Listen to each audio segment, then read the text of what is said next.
Afternoon, everybody. I want to thank Prime Minister Netanyahu and President Abbas. Our goal remains, as it always has been, for the Israelis and Palestinians to reach a final status agreement, not an interim agreement, a final status agreement.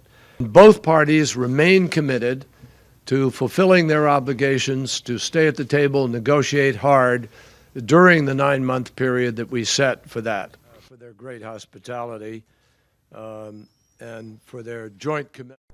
This is the postcard from Jerusalem. It's not often you get to see the old city and the Golden Dome with the Dome of the Rock blanketed in snow, but it's because what weathermen say is an icy blast that's come all the way down from the North Pole. Now, it was snowing through much of the day Thursday and all through the night, and it's given Jerusalem one of the heaviest dumps of December snow that locals say they can remember for a very long time.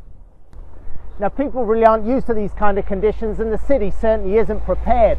Police say that overnight they helped several hundred motorists that were stranded on the streets around Jerusalem, and the power companies say that several thousand homes were left without electricity as broken trees brought power lines down.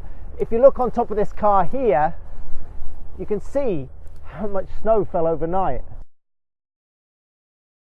Even US Secretary of State John Kerry has had some problems. He's in town for the latest round of Middle East peace talks, and he had to cut his meeting short with the Palestinian authorities because the snow was coming in hard. We were ready. We have food, we have heating, we have everything we need. We didn't send our children to school. We were ready for it. Well, it's good to know that the people are prepared. So there you have it. You know, as the morning goes on, the snow seems to be starting to melt, and people like Mayor Suissa are out here clearing the snow. The weathermen say this cold snap could last through till sometime in the weekend. I'm Carl Penhall, CNN, Jerusalem.